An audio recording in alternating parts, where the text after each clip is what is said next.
Hello, and welcome to Honest Tool Reviews. And today is going to be just another not really good tool review. Because once again, it's not going to be the typical tool review. This is going to be a little Linux learning for you. Because this computer does not run Windows anymore. It runs Linux. It doesn't dedicatively run Linux. It has a failed operating system on it. I haven't removed it yet, but it has one. And I'm going to just show you what happens when it fails to boot the operating system.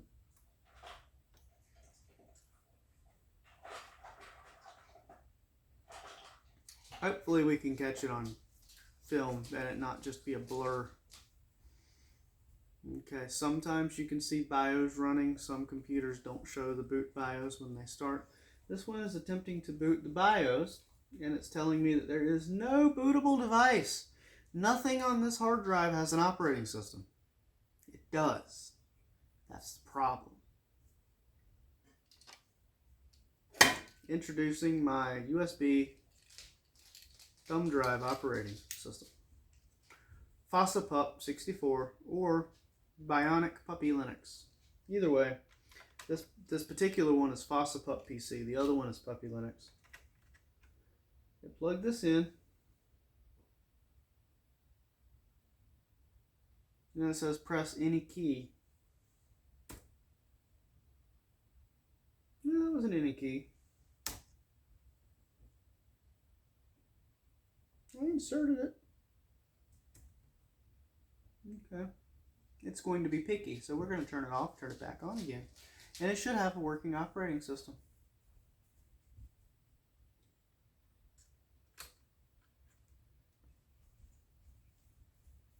Because the thumb drive is the operating system. The entire operating system runs off this thumb drive. That is very hard to see, but it's right here. As you see, it gives you far more. So now it should boot into Puppy Linux.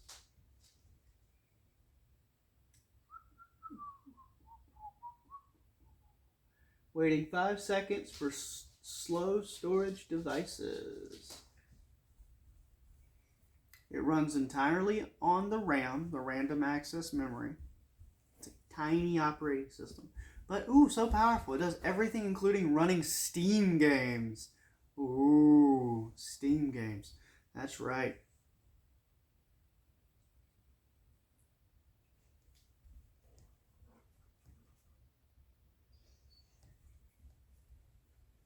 Now, if you're wondering why this isn't fast, it's because it's literally a thumb drive. It's not an entire computer, it's a thumb drive. It's one single file running from the thumb drive. Now, I know I keep saying that, but I can't stress that enough, considering that you're literally running an entire computer from a thumb drive. So, when you keep in mind that you're doing that, it frees you up to understand that it's going to be a little bit slower. Now the screen is on. It's blurred up there. I guess it's just too bright. See if I can make it any dimmer.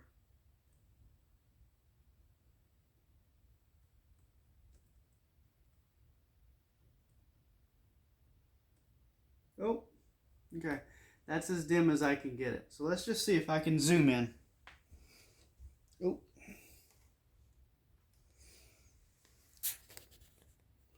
Can't zoom out or in this mode. Okay. This is Puppy Linux. And I'll just take this off the stand.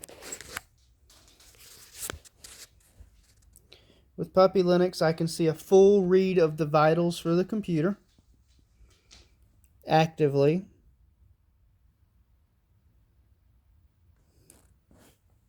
I have a couple of basic things over here. It even shows me the storage spaces on the computer that I can access things. I have internet, I have terminal, I have filing, I can do files and stuff. It does have touchscreen interface.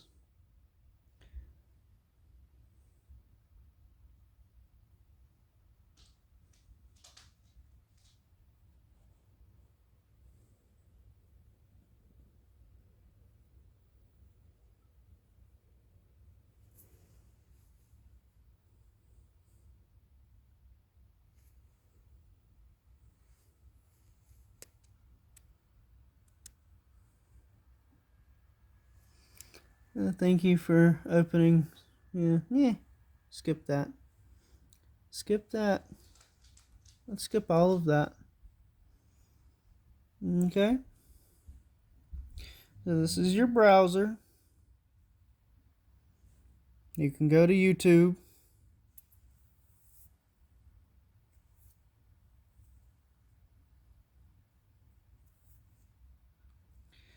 Down here in the menu button, you can access a whole swarm of things: multimedia, fun, network, personal, business, document, some graphic programs, some utilities, file system things, setup, desktop. That's kind of basic things, but that's the stuff that you typically need. Just a little question I'm sure somebody's wondering is, if it has graphic software on here, how come I don't use graphic software to make better videos? Well, the answer is I'm stupid. No, a better answer is that I don't spend all my time doing graphics for my YouTube videos because I neither expect to become a millionaire, expect to be a world famous YouTuber, nor expect to make money off of this. I do these videos to try to help people, and I think this is a great start for someone that they only have one or two computers around the house. They can't afford $300 or $400 for another computer, and they just need their computer to work, and it's not working. Well, for like $2 or $3, you can pick up a USB flash drive. You can usually ask a friend if they even have one available, and if they say yes, do you mind if I have it? Sure, I don't need it for anything. And now you have the place to hold the operating system, and the operating system software is completely free. It's shareware. It's crowd sourced materials. So with it being so open, free, and friendly, it's very easy to get a copy of it. You just type in Puppy Linux and download on your computer, and you'll get a copy of the ISO. I'm not going to go into big details on this video, but I'm hoping to do a how-to on how to make these flash drives for those of you out there that I can't help, and then you can be on your way to making your own computer that runs from a flash drive, as opposed to dealing with Windows and their ever compiling stupid band-aids. And it's basically, you hear a lot of people say they don't agree with the idea of planned obsolescence.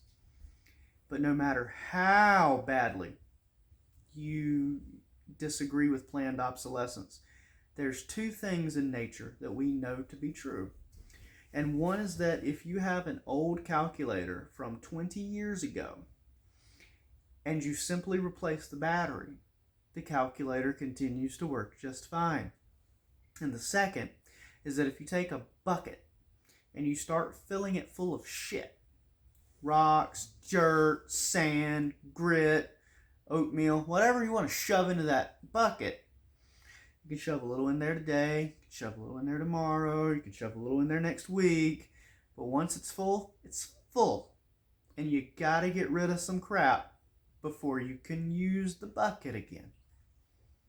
Those are two permanent truths, because calculators, TI-81s or whatever, they never receive updates. They just sit there and work. Okay, when the batteries stop working, you will have to replace the battery. Sometimes it's the little coin batteries, sometimes it's a little AA or whatever. They continue to work as intended forever. It's just argumentatively proven. Okay? And these computers are like buckets. And they receive Windows upgrades, updates, and all those little service packs. And they never delete the old ones. Okay? When they put out a service pack to patch some issues that they had with the hardware, and then 6 months later they put out a service patch to patch up what's going on with the hardware, they don't take out the first service pack. No. The second service patch patches straight over the first one, like you're stacking pieces of wood on the floor. And their argument is that, it helps it run. Well, if you have 50 full-size sheets of plywood on the floor, it's probably a very solid floor, but it's still not good. So, having a crap ton of plywood planks on the floor might be effective to cover up a hole, but now you have all these pieces of plywood on your floor. Now your bucket's full. It's full. The memory has been taken up. The random access memory, the hard disk drive memory, the storage space, it's all being bogged by excess information that it's got to use, excess processes that it's got to run, excess software that's got to run, and it slows everything down. Your battery gets drained because it has to run extra software, so the battery doesn't last as long per charge. It consumes more power because of these constant pulls from the battery. So, recharging the battery, which kills the battery, and actually, servicing the computer itself, bogging it down all the way to obsolescence. You cannot argue with that. The planned obsolescence is completely viewable. You can go into Windows and go into settings, and you can go into apps and install and uninstalls, and you can see the service installs and uninstalls. And a lot of times you'll notice they won't show you the size of that installation. And sometimes when they do, you'd be surprised how much it is. A lot of times they won't show it to you. It's not your business how big that file on your computer is. It's only your business that you pay us more money when this one stops working. So now I take the computer that no longer functions because it's got so much crapware on it that it will not boot, will not log in, will not open, will not turn on, will not load, will not boot BIOS because Windows is shit. I have it running again. A lot of you may not have the problems that I have with Windows, but I've been doing, little repair jobs for people for years and having to deal with their computers. One of the first things that I learned was that Windows is crap. It's just that there's no alternatives out there that you can buy on the market except for Apple. And Apple knows that what they have is not a superior model. It's just a completely different one. So both of them are crap.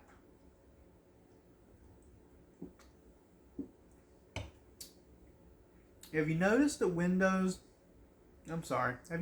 Apple has a new advertisement out where they have a lady in a store, looks like she's an employee, she could be an employee, I don't know, but she's a lady or identifies as a lady, looks like a lady with a shaved head, I don't know what she is, saying that iPhones are dependable. And they are very well programmed and designed to last a long, long time. Many, many years of service life. Did everyone forget that they were purposely throttling down batteries using software and programming that were hidden in updates as update patches to slow down the computers and the batteries to make you want to go buy a new one? Did they forget that we know that? Did we forget that we know that? They don't want your phone to last years and years and years. Why are they suddenly so happy that their phones last years and years and years?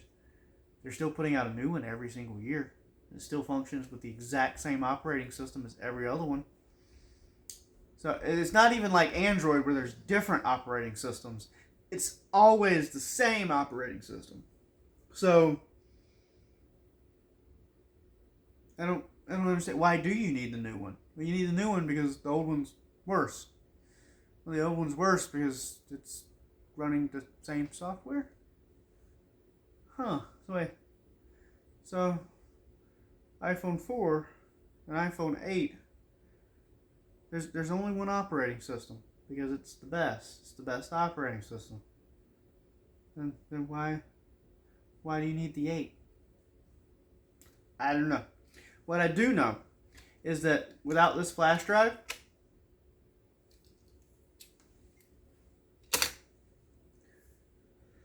computer runs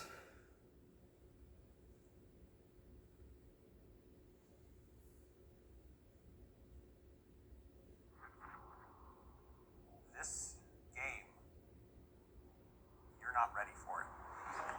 I mean, it runs good. Here's the flash drive. Here's the PC. Here's the whole computer. Because it starts it in the random access memory. The whole program is run. Whole program. You're in the middle of this beautiful sci-fi environment. But if I turn it off,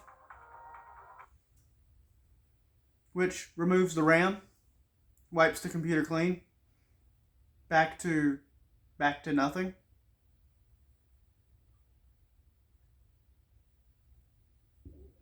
Can't turn it back on.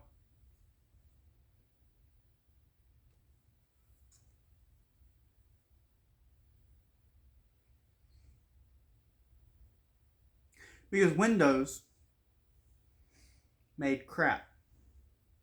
I didn't go to any sites that I wasn't supposed to. This was not my test computer. This was my best computer for the touchscreen.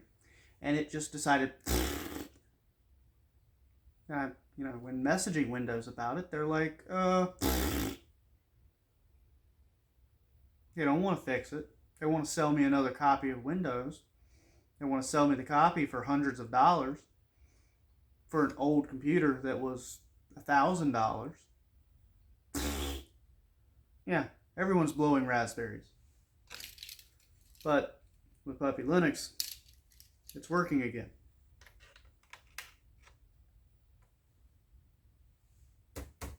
Okay, it's just determined it wants to have a restart for this every time. But with that flash drive in,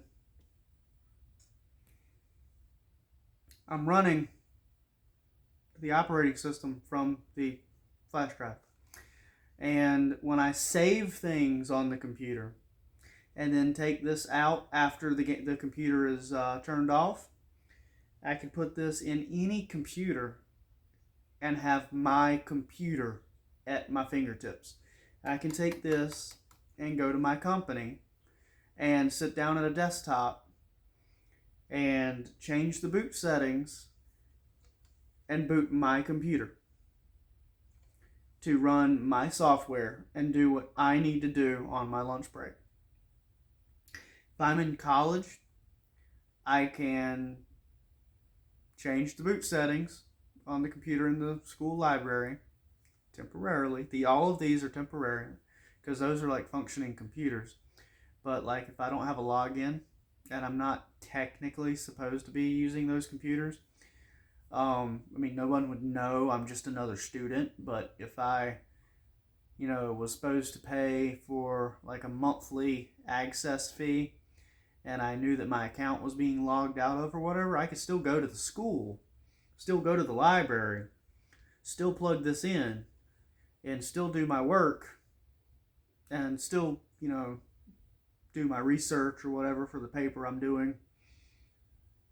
It's a backdoor to be able to use any hardware for your computer. Your computer. The wallpapers are saved.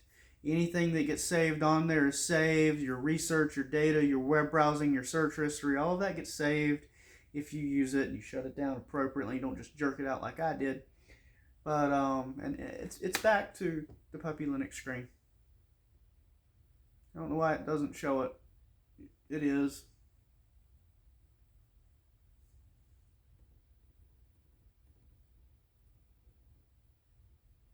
There we go.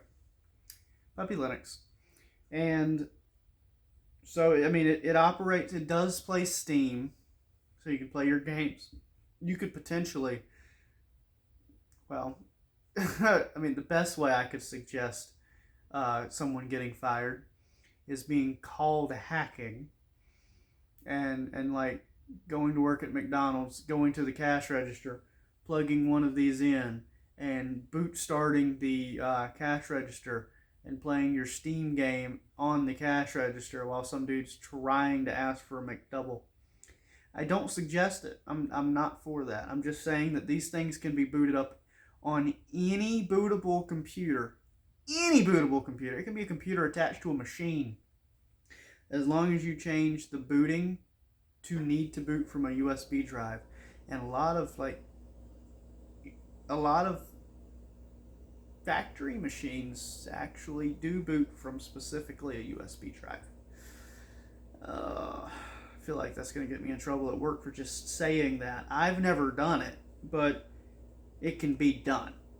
Because, I mean, a lot of machines, if you open them up and look in the cabinet, they have a USB drive sticking out of them, and when they boot up, you see bootable kernel version That's a Linux-based operating system that runs those machines. Linux software is the most versatile, most unique, most powerful hardware there is. And that's why Edward Snowden is on the run from the US government. Because he discovered and found and heard things that he shouldn't or couldn't, or leaked information that came from his softwares that could potentially get him in trouble. And he used Linux software. I'm not saying that Linux software gets you in trouble. I'm saying that it is very powerful, very user-friendly, very open source stuff. And you're not restricted to what Microsoft tells you can do. Or where you want to be. If you don't like this computer size, you want a bigger screen, get you a laptop with a bigger screen, plug the USB into the bigger screened laptop. You want a smaller screen laptop? Buy a laptop for like $50 with no operating system from like a pawn shop or something. Boot it. That easy. You can make a bet with somebody who's a gamer, like a PC gamer, and bet him that in under 15 minutes you can take his $3,000 gaming rig and put your entire computer on it without ever connecting it to the internet. And you know, you can't get past my password, huh? My software is good. My desktop costs $3,000. You can't do that. Go ahead, fam. Okay. Change the boot settings in the boot bio. When it's turning on, hit the F2 button a couple times. You change the order it boots so that the USB is first. Plug your thumb drive in. The first thing it'll see is the thumb drive. So the first thing it'll load is the thumb drive. So the first thing that it'll open is the Linux kernel. And you will have Puppy Linux on his $3,000 gaming PC. Oh! And it'll be your rig with your wallpaper, your background, your software, software, your coding, your programs, any saved pictures or documents you have on his computer, and he will be floored. Because gamers, they spend a lot of time trying to make their computer look visually awesome. They spend a lot of time making their computers powerful so that they can run. But what they don't do is learn how it works or why it works. And so I would say, like, gamers with really nice rigs are a lot like those bimbo women that really like sports cars, so they have a Ferrari or a supercharged Dodge Charger or Challenger, and you ask them like what size motor in it, and they're just like, I don't know, the big one. That's kind of what gamers do most of the time. They know the word RAM, they know the word hard drive, they know the word disk space, they know what a gig is and a terabyte, and that's about where a lot of them fall off the edge. So be on the lookout for my next video, in which I do a deep dive in how to set up your own Linux USB operating system. I hope that this was informative and entertainment. It may not be educational to everybody, may not be fun to everybody, but just know that I'm offering this to you as free information, and I'm doing it because I genuinely believe it will help somebody. And hopefully, just somewhere way deep down inside, somebody out there who really needs their computer to work is going to go to Google and look up the information themselves and fix the computer that they need fixed to finish school this semester, or graduate, or get that promotion at work, because their computer is just utter trash, and they need it running, and they need it running now. And if for some reason this video gets you to that point, come back and let me know about it in the comments below or in a private message. I don't care. Let me know that I helped you. There will be a video about how to make these very shortly, but I believe I'm out of time for tonight. So, hope that you have a great night. Hope you stay safe out there.